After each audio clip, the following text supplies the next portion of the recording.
Zdraví vás Pierre Asier. Jasně mluvím česky, jsem Čech jak poleno, mnozí se ptáte, kdo moje knížky překládá z francouzštiny. Ne, píšu je česky. K Francii mám blízký vztah a mám Francii rád. Strávil jsem tam spoustu let pracovně a to, co jsem zažil a jak na mě ta země zapůsobila, teďka vlastně přenáším do svých povídek a do svých knížek. Tohle video jsem se rozhodl natočit, protože jsem od vás dostal už spoustu hezkých a některých i trošku ošklivějších recenzí, otázek a připomínek k mým knížkám, takže je asi nejvyšší čas na ně odpovědět. Ale abych začal od začátku, první knížka, kterou jsem vydal, byl rozhovor s Ufonem.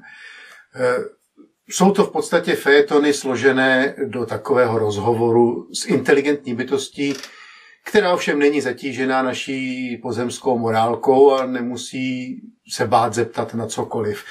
Je to mimochodem docela dobrý způsob, jak si ujasnit spoustu věcí, když si řeknete, tak tomuhle nerozumím, zkuste to vysvětlit Ufonovi. Když to pochopí on, pochopíte to vy taky. Rozhovor s Ufonem je první a poslední knížka, kterou jsem vydal tištěnou v papírové verzi. Ty ostatní na to ještě čekají, možná, že se jí dočkají, ale zatím jsou v podobě audioknihy. Po rozhovoru s Ufonem jsem se pustil do románu, který jsem nazval Temný mlýn. Je to příběh o takové mladé dívce, která je docela zkoušená životem. Já vím, je to trošku drzost ode mě, no ale proč ne? Já konec konců se docela rád vžívám do ženských postav. To je taky mimochodem jedna z vašich otázek, proč ženské postavy jsou pro mě trošku oblíbenější než ty mužské. Není to tím, že by byl na kluky, to ne, jsem na holky, ale když píšu o mužské postavě, tak mě trošku vadí, že ji konfrontuju sám se sebou. Já nejsem žádná z postav v mých knížkách. V každé je kousek mě i kousek každého druhého. U těch ženských postav je to nějak jednodušší. Já si představím tu dívku, promítnu se do ní a pak to funguje líp. Prostě nevadím tam potom už já jako element. Takže Temný mlýn. Temný mlýn byla knížka, která si vás našla. Poměrně dlouho se držela mezi 17 nejprodávanějšími audioknihami ve svém žánru. A to je v žánru dobrodružný román a sociální román. Na Temný mlýn mi od vás přišlo asi nejvíc recenzí, dotazů a reakcí. Já jsem rád, že se Temný mlýn pořád drží u 5 hvězdiček. U některých se zastavím, tady poslední například Věra. Příběh je moc pěkný, o to víc mi dojem kazil styl vyprávění. Vyprávění na přeskáčku mi u jiných knih nevadí, u tohoto autora mi to ale nesedlo. Děkuju i za tato upozornění, je to pravda, Temný mlýn trošku skáče v čase, já jsem si na to dal u dalších románů trošku pozor. Dále, lidsky hezký příběh, super. Podle mě krásná poetická kniha, skvělý přednes, jiný citlivý a zároveň drsný svět, knížka, která mi zvedla náladu. Tak tohle mi taky zvedá náladu, když mi někdo napíše něco takového. Krásná knížka, smutná, dojemná, humorná, optimistická, milá i napínavá jako život. 5 hvězdiček další. Krásná kniha, krásný přednes, děkuji. Super, to jsem taky rád. Pozor, kniha mě zklamala, čekala jsem víc podle hodnocení. Přednes takový mdlý.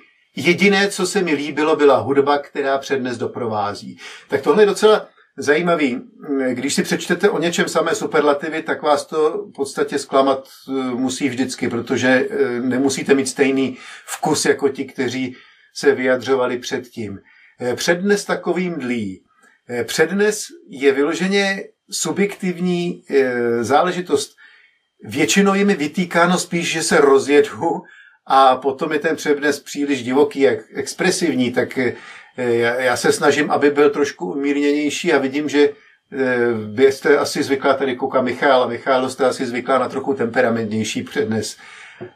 No vida, a zatímco Michaele, které vadil můj mdlý přednes, se líbila doprovodná hudba, tak zbrojka by jí docela ráda změnila. Nikdy se nemůže člověk strefit do vkusu úplně všem. Ano, moje knížky až na jednu výjimku jsou doprovázeny klavírním doprovodem. Ano, je to jediný nástroj, se kterým si trošku rozumím, ale to, co slyšíte z audioknih, bych nedokázal zahrát podruhý. Většinou to vzniká tak, že dopíšu kapitolu nebo dočtu kapitolu a pod dojmem, vlivem té kapitoly si sednu k pianu a zahraju nějaký motiv, prostě nějaký kousek, nějaký úryvek, nahraju to, no a pak zpětně vybírám ty, které jsou nejzdařilejší a dávám je k té knížce. Takže skutečně to, co slyšíte u té audioknihy, je skládáno nebo hráno pod dojmem toho příběhu. A je to naprostá improvizace a ono to je z toho asi docela dobře i znát. Nečekaně dobré, podmanivý příběh pro volnou chvíli, to jsem taky tak chtěl. To je mě krásný příběh. No, já vás nebudu zdržovat všemi hodnoceními. Pojďme k další knížce. Po temném mlýnu jsem napsal sci-fi Desperanto. Je to nápad, který jsem nosil v hlavě docela dlouho a je to o tom, co kdybychom my lidé přestali komunikovat slovy, písmeny a čísly, ale přímo myšlenkou. Jsme velice vyspělí, ale přitom stále si předáváme informace na základě několika písmen a velice primitivního principu řeči. A tam je spousta chyb a taky se dá s těmi slovy manipulovat. Co kdybychom si přinášeli rovnou myšlenky? Kam bychom se dostali? Možná se to už někdy stalo, já nevím, ale takovou konspirační teorií a příběhem, jak to asi mohlo proběhnout nebo jak to může proběhnout, je Desperanto. I Desperanto se drželo poměrně dlouho mezi 30 nejprodávanějšími knížkami svého žánru, tedy dobrodružný román a sci-fi. Musím říct, že jsem rád, že jste si mě našli, přestože jsem na ty knížky nedělal vůbec žádnou reklamu. Prostě je napíšu a dám je do světa. A jsem rád, že to takhle funguje. Možná vás není tolik, aby to byly bestsellery, ale o tom mi ani nejde. Já jsem rád, když si najdou lidé, kteří uvažují podobně jako já. Není to zrovna davová literatura. Po Desperantu jsem dal dohromady povídky, které jsem psal léta, nevěděl jsem pořád taky nazvat. Potom najednou přišel nápad Vosa ve skafandru. A už ten název v podstatě říká, o čem je úvodní povídka. A je vidět, že Vosu ve skafandru si poměrně našlo dost lidí a všechny recenze jsou 5hvězdičkový. Ta se drží teda, jak si tam není jediná výrada od vás, i když těch psaných recenzí je méně, je to většinou jenom o razítku je 5 hvězdiček, ale i za to jsem samozřejmě velice rád. A po trošku těžkém sci-fi jsem si dal trošičku voraz v podobě pohádek. Když byl můj syn malej, vyprávěl jsem mu pohádky, a když byl pak větší, tak se ptal, jestli ty pohádky ještě znám, jestli bych mu je ještě dokázal vyprávět. Takže dali jsme si pohádky na pátky, a nejenom na pátky, na pondělky, úterky, středy, čtvrtky, soboty, neděle samozřejmě. Všiml jsem si, že si je kupujete, jsem rád, jestli nějakým dětem dalším udělají radost. Aby to bylo trošku veselější, tak jsem ještě k těm pohádkám přidal pár písniček, které jsme si s Matějem složili a které dodnes v podstatě hrajeme na představeních. Ještě se vrátím k Desperantu. Tady jsou taky docela zajímavé recenze a dotazy od vás. Jeden, který mě potěšil, všimněte si té řeči. Už dávno som nepočul niečo tak zaujímavého, konšpiratného a pravdivého. Život by bol krajší, keby bolo takových diel viac. Prednes je profesionálny a hudba príjemne doplňať dej. Klobúk dolů. A jen doufám, že autor svoj veľký potenciál opět užije a nám tak spríjemní život. Už sa neviem dočkať. Ďakujem. Já taky děkuju. I za to, hlavně za to, že se ta moje knížka dostala i na Slovensko, protože já poslouchám i slovenské knížky docela rád, takže jsem tak trošku mezinárodním autorem najednou. Děkuju, Mars se jmenuje. Pod tím ovšem tady máme třeba úžasná kniha, oceňuji způsob, jakým autor uvažuje, zajímavý, velmi zajímavý a neotřelá myšlenka, ale pak tady byla, tady nikde nevidím, Petr, myslím, že mi napsal: prosím, už nepište a hlavně nečtěte. Petře, je mi líto, že se vám moje knížka nelíbila a nechtěl jste ji poslouchat, já se vám zase tak úplně nedivím, já sám se taky nerad poslouchám, ale nesplním vám vaše přání, protože je tady spousta lidí, kteří mi naopak píšou, že chtějí poslouchat další moje knížky. Prostě mě nekupujte. No a poslední 6. knížka, která přichází na trh teď, se jmenuje Daltonův poslední trik. A protože doteďka jsem psal vlastně o věcech, kterým jsem mnohdy nerozuměl, musel jsem si je naštudovat, aby dal dohromady ten příběh, tak Daltonův poslední trik je z oboru, kterému jsem se věnoval celý život a kterému bych rozumět měl. A ono to je možná těžší, protože nevíte, co z toho vybrat. Nevíte, aby to nebylo moc odborný a aby tomu rozuměli lidi, aby to vlastně ten příběh vůbec byl stravitelný. Trvalo mi to dlouho, než jsem se pustil do příběhu o iluzionistech.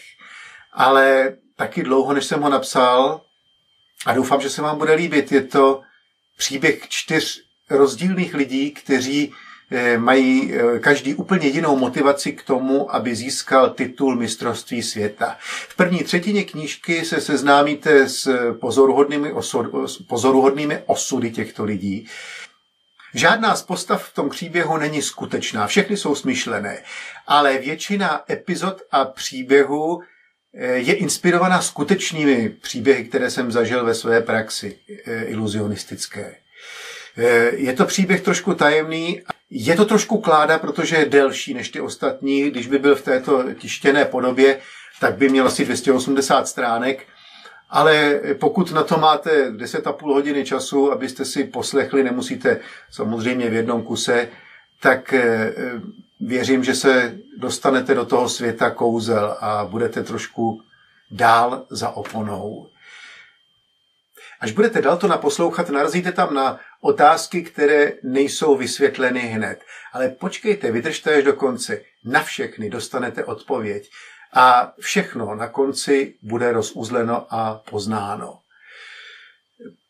Ještě otázka, proč vlastně audioknihy. Zjistil jsem, že sám nemám čas číst. Pokud si vezmu knížku a začnu číst, zjistím, že na 5. stránce už přemýšlím o něčem úplně jiném.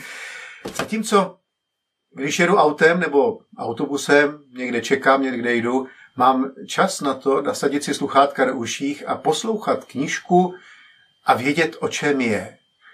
Je nás víc, kdo posloucháme knížky.